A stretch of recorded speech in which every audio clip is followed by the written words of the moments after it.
Բարև ձեզ արգելի հեռուստադիտողներ, 168 TV-ի եթերում ռևյուն է։ Մեր տաղավարում հյուրընկալել ենք Ադրբեջանի հարցերով փորձագետ Անժելա Էլիբեկովային։ Բարև ձեզ Տիկին Էլիբեկովա, շնորհակալ եմ մեր հրավերն ընդունելու համար։ Տիկին Էլիբեկովա վերջին շաբաթներին Ադրբեջանն ակտիվորեն կրակում է, իսկ Հայաստանի պաշտպանության նախարարությունից գրել էին, որ Հայաստան-Ադրբեջան սահմանագծի երկայնքով երբեմն արձանագրվում են կրակոցներ, որոնք չեն թիրախավորում Հայաստանի տարածքը։ Սրան զուգահեռ ադրբեջանական քարոզչությանն այլ բանի մասին է, ասում են, որ Հայաստանը կրակում է ադրբեջանական դիրքերի ուղղությամբ։ Եթե այս քարոզչական առումով երկու կողմերի հաղորդագրությունները վերլուծում ենք, Ադրբեջանի նպատակը ո՞րն է եւ ինչ նպատակով են նման հայտարարություններ անում Հայաստանի իշխանությունները կամ պաշտպանության նախարարությունը։ Ադրբեջանական քարոզչության նպատակները իրականում շատ պարզ են, իրենք փորձում են ցանկացած հարձակման կամ էսկալացիայի կամ ճնշման նախաշեմին քարոզչական հող նախապատրաստել եւ սեփական հանրության համար եւ արտաքին լսարանի համար եւ հայ հասարակության համար իրանք ունեն 3 թիրախ, որոնց վրա աշխատում է այդ քարոզչությունը։ Ինչ նպատակ ունի Հայաստանի Հանրապետության իշխանությունը, պաշտպանության նախարարությունը մասնավորապես, երբ որ ասում է օդ են կրակում, տոներ է իրանց մոտ, Հայաստանի ուղղությամբ չի, մառախուղ է եւ նմանատիպ հիմար մեկնաբանություններ անելով առաջնագծի մասին։ Չգիտեմ, բանականության եւ տրամաբանության դիրքերից ելնելով ես դա չեմ կարող մեկնաբանել։ Դա կարող է զսպել Ադրբեջանին, օրինակ։ Իհարկե ոչ, քանի որ դուք նկատում եք, որ հայտարարությունները հրադադարի խախտման մասին Ադրբեջանը այնուամենայնիվ շարունակում է։ Եվ ավելի ինտենսիվ են դառնում։ Հայաստանում կան ռևանշիստներ ձեր դիտարկմամբ։ Որն է Ադրբեջանի քարոզչամեքենայում համարվում ռևանշիզմ։ Ցանկացած բան ինչ ուղղված է Հայաստանի Հանրապետության, հայ ազգի, սփյուռքի, մեր կրոնի, մշակույթի, պատմության եւ մնացած այլ կոմպոնենտների պաշտպանության եւ պահպանությանը Ադրբեջանի տեսանկյունից դիտարկվում է որպես վտանգ, պոտենցիալ ռիսկ եւ ռևանշիզմ։ Իդեպ խաղաղության պայմանագիր կոչվածում ըստ պատգամավորների, ովքեր տեսել են այն, ասում են, որ կետ կա, որը վերաբերում է հենց դրա բացառմանը, այսինքն հնարավոր ստորագրման պարագայում իհարկե Ադրբեջանն ամեն կերպ երկարաձգում է, Հայաստանում այլևս այդ ձեր նշած կոմպոնենտների մասին չենք կարողանալու խոսել։ Այդպես է ստացվում։ Դա հարցրեք են պատգամավորներին, որոնք տեսել են այդ պայմանագիրը։ Ալիևը խոսել է վստահության ամրապնդման ուղղությամբ փոքր քայլեր անելու հնարավորության մասին, արդյոք սա նշանակում է, որ առաջիկայում օրինակ Ալիևը հայերին թշնամի չի անվանի, ֆաշիստ չի անվանի, չի սպառնա արմատախիլ անել, իր պատկերացմամբ ֆաշիզմը Հայաստանում կդադարեն կրակել Հայաստանի ուղղությամբ։ Իհարկե ոչ։ Ինչ է այս փոքր քայլերը ենթադրելու ըստ ձեզ, ինչի մասին կարող է լինել խոսքը։ Ում կողմից։ Ադրբեջանի կողմից վստահության ուղղությամբ փոքր քայլեր անելու։ Ադրբեջանի պատկերացմամբ փոխվստահության փոքր քայլերը արտահայտվում են Հայաստանի Հանրապետության իշխանությունների եւ հասարակության կողմից ցանկացած սեփական իդենտիֆիկացիայից բոլոր ոլորտներում հրաժարման արդյունքում Ադրբեջանի համար անվտանգ հասարակություն դառնալու։ Այսինքն միակ մոդելը, որում Ադրբեջանը դիտարկում է հայերին, դա անատամ, նվաստացված եւ Ադրբեջանի շահերը սպասարկող, Ադրբեջանի եւ Թուրքիայի շահերը սպասարկող հասարակություն։ Իրանց պատկերացմամբ դա է։ Մեր առհասարակ գոյության եւ էգզիստենցիալ, տեսանկյունից եթե մենք նայենք, այդտեղ չկա տարբերակ, որտեղ հնարավոր է գտնել ինչ-որ եզր երկխոսելու։ Դուք խաղաղության պայմանագրի ստորագրման հնարավորությունը ինչպես եք գնահատում Հայաստանի իշխանությունների այսքան զիջումների արդյունքում, չնայած նրանք ասում են, որ զիջումներ չեն արել, բայց նույնիսկ Եվրոպայից են արձանագրում, որ համարձակ զիջումների են գնացել, Ադրբեջանը շարունակում է նորանոր պահանջներ ներկայացնել։ Նախ պարզ էր, որ շարունակելու է, ու հիմա էլ պարզ որ շարունակելու է Ադրբեջանը, ինքը ունի նոր ցանկ պահանջների, որը առաջ է քաշելու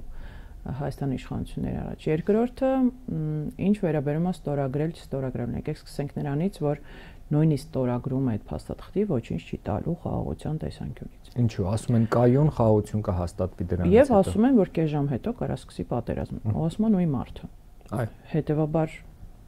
Մենք ունեցել ենք արդեն նոյեմբերի 9-ի փաստաթուղթ եւ տեսել ենք դրա ճակատագիրը եւ ինչպես Ադրբեջանը իր վրա վերցրած պարտավորությունները չի կատարում, նույնիսկ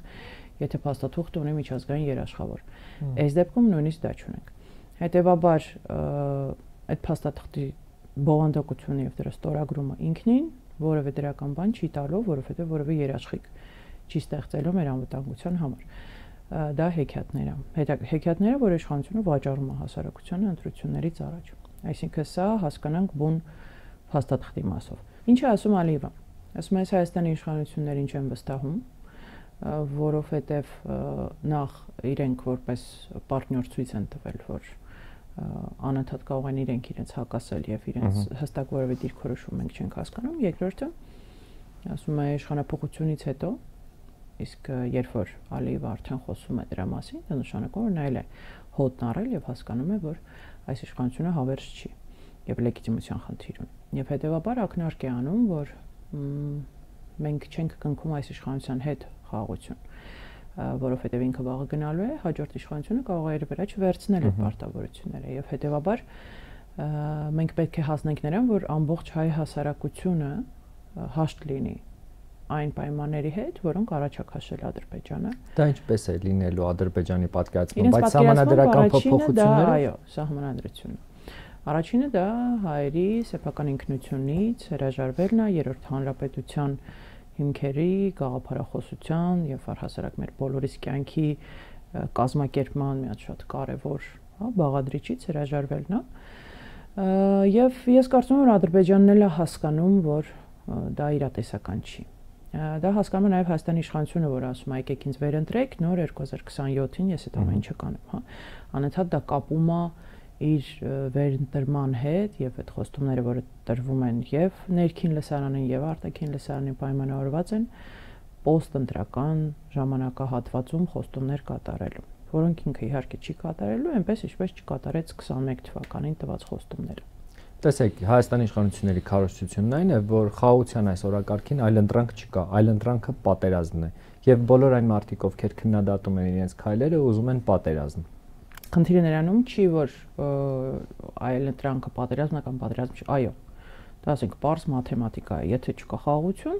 կա չխաղաղություն, որը պատերազմ է։ Դա գիտի, չգիտեմ, առաջի դասարանի երեխան էլ է հասկանում։ Խնդիրը նա է, ով է բանակցում խաղաղության շուրջ, ինչ պայմաններում է բանակցում եւ ինչ արդյունք է ինքը ստանալու, որովհետեւ եթե այդ խաղաղության շուրջ բանակցությունների արդյունքում մենք անընդհատ ստանում ենք նոր պատերազմ, նոր հողի զավթումներ, հողի հանձնումներ, զիջումներ եւ այլն, դա այդքան է խաղաղության մասին չի։ Երբ որ խաղաղության շուրջ բանակցությունները գնում են ուժի ճնշման, ուժի սպառնալիքի պայմաններում, դա էլ խաղաղության մասին չի։ Եթե այդ բանակցությունները միայն միակողմանի զիջումների մասին են եւ երկրորդ կողմը փաստացի ոչ մի կոմպրոմիսի չի գնում, դա էլ խաղաղության մասին չի բնավ։ Այսինքն դա բուն կապիտուլյացիայի էություն է, հա։ Եվ կապիտուլյացիան էլ կարող լինի արժանապատիվ, կարող լինի այն, ինչ որ մենք տեսնում ենք այսօր։ Հետևաբար, այո, խաղաղության ալտերնատիվը պատերազմն է։ Բայց ոչ խաղաղության շուրջ եք նորմալ մարդավարի կարողանում բանակցել, ոչ պատերազմին եք նորմալ կարողանում պատրաստվել։ Իսկ Ադրբեջանը այդ պատերազմին էլ է պատրաստվում։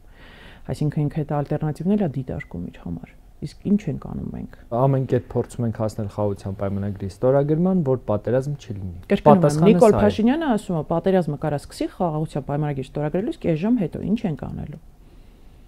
Հասավ, ստորագրեց, հետո կանգնելու է ազգային ժողովում, ասում ես եմ թիվ 1 պատասխանատու մեղավորը։ Ես ինչ կարայի անեի։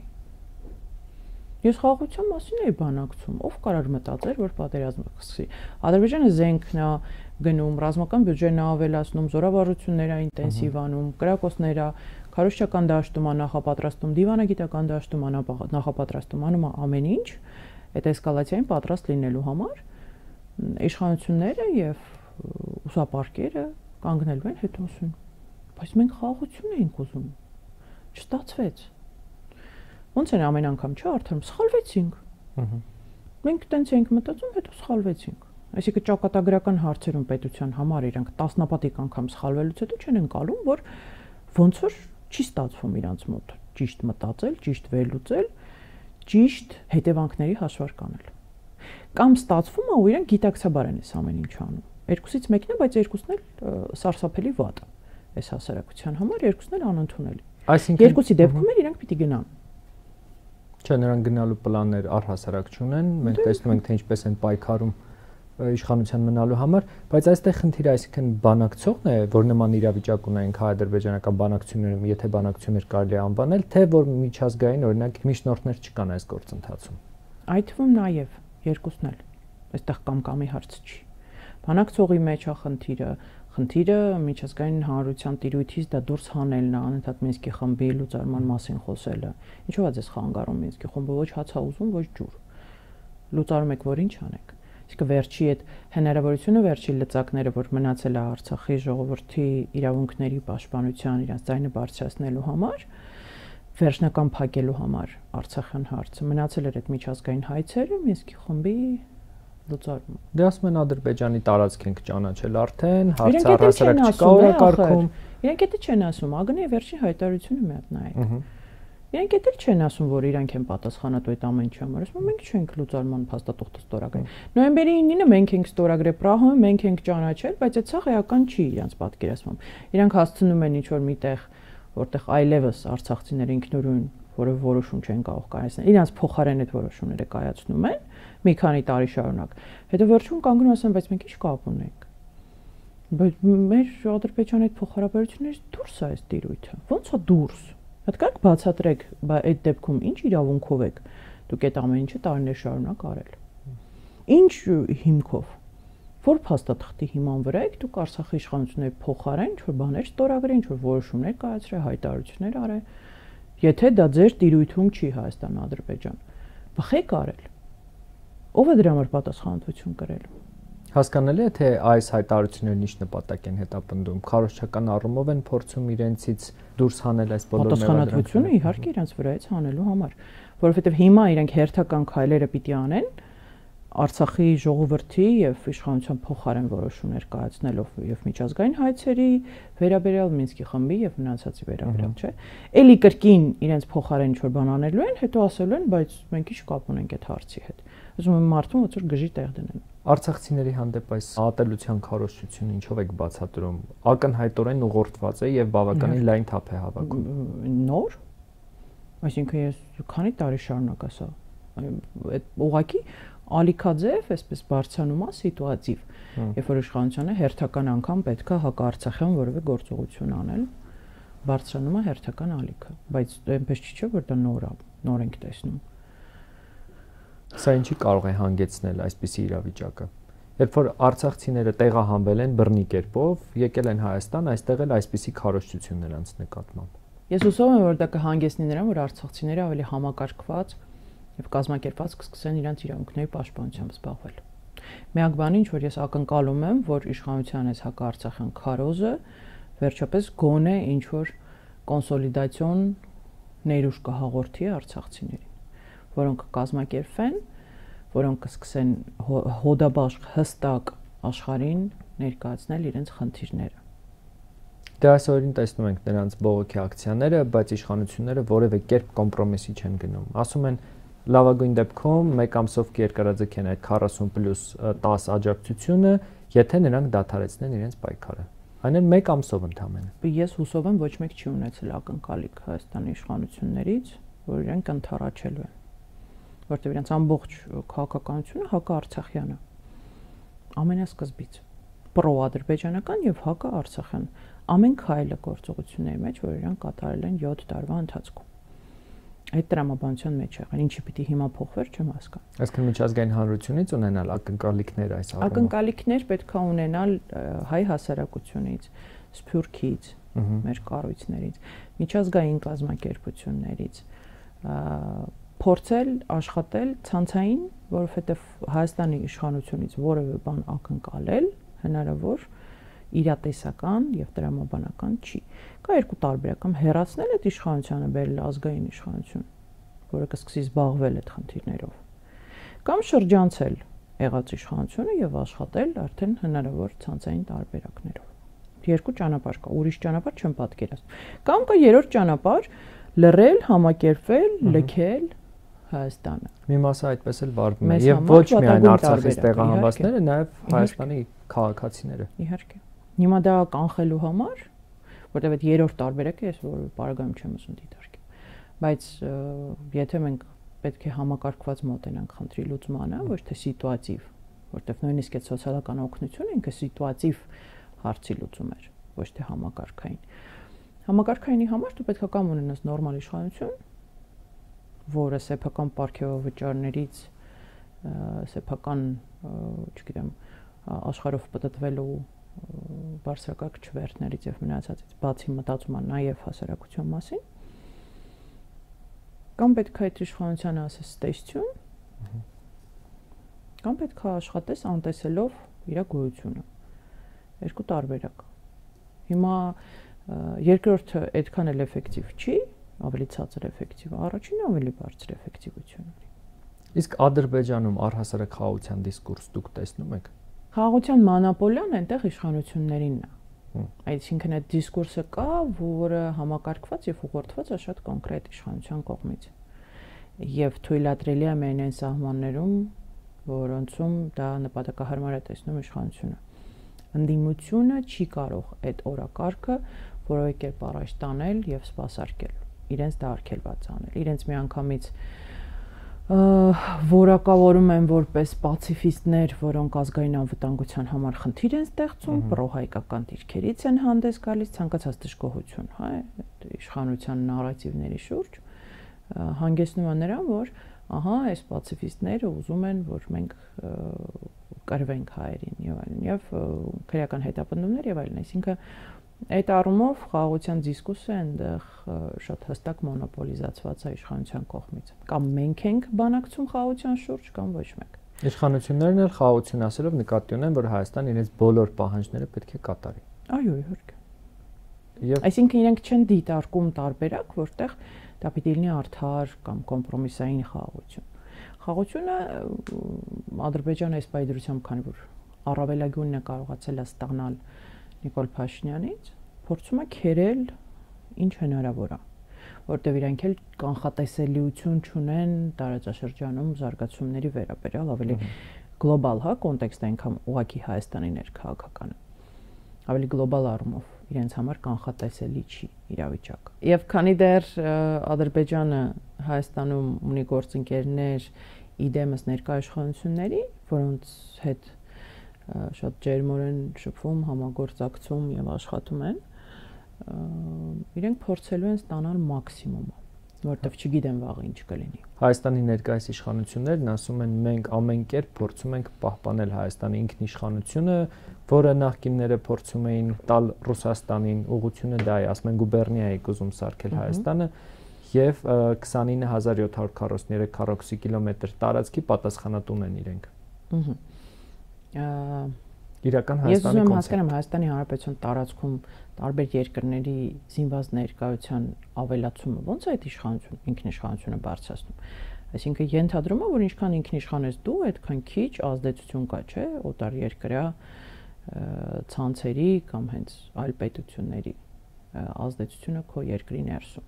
Մենք կարծես թե ինչ-որ հակառակ տրամաբանությամբ ենք։ Մենք չէ, Հայաստանի իշխանությունները։ Իրանք փորձում են մաքսիմալ կախվածության մեջ դնել Հայաստանը բոլոր հնարավոր եւ անհնար բևեռներից, ովքեր դրա ցանկություն ունեն, եւ դրանով իրենց պատկերացմամբ աճում է իրենց ինքնիշխանությունը։ Աբսուրդ է, այո։ Կամ Ադրբեջանը պահանջում է փոխել սահմանադրությունը, իրենք համաձայնում են եւ սա համարվում է։ Բայց հետո ասում են, բայց դա Ադրբեջանի պահանջով չի։ Իրանք վաղ կասեն մենք չենք էլ լսել, որ Ադրբեջանը այդպես բան է պահանջ, այսինքն ալիվը օրը մեջ քնում, զարթնում ասում։ Սահմանադրություն պիտի փոխեք։ Մենք ասում ենք, չի կապ ունի, մենք ենք տենց որոշել։ Եթե երբ դուք տենց որոշեցիք, այդ ո՞նց դուք տենց որոշեցիք, որ Հայաստանի Հանրապետության սահմանադրությունը պիտի փոխվի կամ ո՞նց եք դուք պատրաստվում Հայաստանի բնակչության մեծամասնությանը ստիպել կամ համոզել հրաժարվել սեփական ինքնությունից, որովհետև դա ուզում եք դուք եւ Ալիևը։ Հակառակ դեպքում կլինի պատերազմ։ Ադրբեջանից հստակ ասվել էր ինչպես անեն այդ հանրաքվեն։ Տեսեք, այո, պատերազմը վախացնելու են ցանկացած պարագայում։ Չփոխեք սահմանադրություն, կլինի պատերազմ։ Չհրաժարվեք ձեր ինքնությունից, կլինի պատերազմ։ Չկրճատեք բանակը, կլինի պատերազմ։ չբնակեցնեք Հայաստանի տարածքում ադրբեջանցիներին, կլինի պատերազմ։ Բնակեցնեք, կլինի պատերազմ։ Այսինքն ամեն տարբերակում ես միշտ սպառնալու եմ, որովհետև իրանք հասկացել են, որ Նիկոլ Փաշինյանը այն վիճակի է հասցրել մեր հասարակությունը, այնքան վարկաբեկել զինված ուժերը, բանակը, հայրենասիրությունը, հա, սեփական հողը պաշտպանելը եւ այլն, այն մակարդակի է հասցրել այդ ամեն ինչ ուժայիններին նվաստացումը, հա, այն մակարդակի է հասցրել պետության մեջ, որ պատերազմը իսկապես դարձել է վախենալու հասարակության համար, սարսափ է դարձել, որտեղ տեսել են այդ պատերազմի հետևանքները ներկա իշխանության օրոք։ Հետևաբար այո, դա միշտ օգտագործելու են որպես մահակ մեր հասարակության վրա ու դա անվերջ այսպես շարանա լինելու պահանջների։ Վաղամիսօր Նիկոլը կանգնելու է ասել, եթե ինձ չվերընտրեք 2026-ին պատերազմ կլինի, ես չեմ զարմանա, եթե այդ խոսույթն էլ շուտով արդեն մտնի իշխանական քարոզչության բառամթերք, եթե ես չլինեմ, կլինի պատերազմ։ 21-ին ինքը դա փորձարկեց, դա աշխատեց։ Ես հուսով եմ, որ 26-ին արդեն մեր հասարակությունը արթուն է ու կհասկանա, որ դա ծուղակ է, որովհետև վերընտրվելուց հետո մենք տեսանք ինչ եղավ։ Մենք ջերմուկի դեպքերը տեսանք, մենք Արցախի էթնիկ զտումները տեսանք եւ հայաթափումը, մենք տեսանք ինչ է լինում Նիկոլի վերընտրվելուց հետո, լրիվ հակառակ։ Իր բոլոր թեզերը նախընտրական, որ ասում էր, ինքը անում է լրիվ հակառակ։ Դրա համար ես հույս ունեմ, որ ընտրությունների մենք այլ արդյունք կունենանք։ Փարաքարի եւ Գյումրիի ընտրությունները հաշվի առնելով։ Այո, շատ ողջևորում այն այդ արդյունքները։ Իսկ այսպես շարունակվելու դեպքում ինչ է սպասվում Հայաստանին։ Կմնա Հայաստան, Ադրբեջանը ասում է, որ արևմտյան Ադրբեջանը Նիկոլ Փաշինյանն էլ մարզերով նշում է, թե ինչն է ենթադրում արևմտյան Ադրբեջան։ Չնայած Նիկոլ Փաշինյանը 60%-ի մասին է խոսում Հայաստանի, բայց Ադրբեջանում ըստ էության 100%-ն են դիտարկում արդեն։ Ես չունեմ ձեր հարցի պատասխանը, ինչ ամ է սպասում, եթե սեն շարունակվի։ Անկեղծ, ոչ մի օպտիմիզմի տեղ չունեմ, որ ասեմ, չէ, ամեն ինչ լավ կլինի, որտեղ էս իշխանության օրոք ամեն ինչ լավ չի լինելու, որևէ պարագայում, եւ իրենք դա պրակտիկորեն ցույց են տալիս։ Այնպես չի, որ ես ինչ-որ հորետեսական պատկերացումներ ունեմ։ Չէ, մենք տեսնում ենք 7 տարվա ընթացքում, եթե այդ մարդիկ կուզենային դառնային կոմպետենտ, աճեին մի քիչ ավելի պրոֆեսիոնալ լինեին, հայանպաստ ինչ-որ գործունեություն ունեն, 7 տարին ինքը բավական ժամկետ էր այդ ամեն ինչը սովորելու համար կամ հասկանալու համար, որ չէ, չի ստացվում, գնանք տուն։ Եթե ունենային մի քիչ ազնվություն զուտ մարդկային։ Բայց ոչ այնքան որ չկա, երբ իրանք ունեն շատ հստակ պատկերացում, որ կամ իրանք կլինեն իշխանություն կամ Հայաստան չի լինի, ես ենթադրում եմ, որ իրանք առաջնորդվում են դրանով։ Քանի որ ԵԱՀԿ Մինսկի խմբի լուծարման մասին, այս իշխանությունների եւ Ադրբեջանի պահանջի մասին խոսեցինք, եթե ԵԱՀԿ Մինսկի խումբը լուծարվի, Արցախի հարցը հնարավոր լինելու է վերադարձնել օրակարգ, եթե անգամ իշխանափոխություն լինի։ Ես չունեմ ձեր հարցերի պատասխանները։ Եթե պետք է ամեն ինչ անել, որ չլուծարվի։ Պետք է ամեն ինչ անել, որ կարողանանք գտնել գիեզրեր, երբ նստացնենք սեղանի շուրջը գերտերությունների, որոնք հիմա առաջի քայլերը անում են իրար ընդառաջ։ Արդեն կա ինչ որ հնարավոր եզրեր իրենց երկխոսության, օգտվել այդ հնարավորությունից, օգտվել Թուրքիայի ներքաղաքական լարված իրավիճակից, օգտվել Ադրբեջանում տնտեսական խնդիրներից։ Այսինքն նորմալ ազգային պետություն ունենալու դեպքում այդ սա հնարավորությունների պատուհաններ են, որոնք մեզ համար բացվում են, փոքրիկ էսպես, sense ֆորտը չկա այպես, բայց բացվում են։ Եվ մենք ամեն անգամ դա մսխում ենք։ Հետո ասում ենք, հա, բայց ինչ կարայինք անենք, կարայինք, հիմա էլ կարանք։ Բայց ամեն անգամ այդ պատուհանը ավելի փոքր է դառնում։ Հիմա պատկերացրեք իրավիճակը 2020 նոյեմբերի դրությամբ եթե փոխվեր բանակցողը։ Ու հիմա եթե փոխվի բանակցողը։ Հիմա մի տարի հետո մենք ձեզ այդ տաղավարում էլի խոսելու ենք։ Որ ավելի վատ է։ Ավելի վատ իրավիճակում խոսելու ենք, իսկ եթե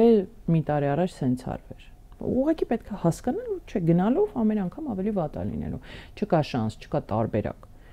Սա բան չի, էլի կազինո չի, որ ամեն անգամ ինչ որ բան ստավկա դնես այն հույսով, որ կրելու ես, չէ։ Ձեր դիտարկումներին չէ ցույց տալի ժողովրդի մոտ այդ գիտակցումը կա, թե միայն որոշակի համայնքներում է դա դրսևորվում։ Վստահ եմ, որ կա, մեծամասնության մոտ վստահ եմ, որ կա։ Այստեղ խնդիրը արդեն, այսպես ասած, գնդակը ընդդիմության դաշտում է։ Շնորհակալ եմ ձեզ հետաքրքիր զրույցի համար։ 168 TV-ի եթերում ռիվյուներ, հետևեք մեր հետագա թողարկումներին։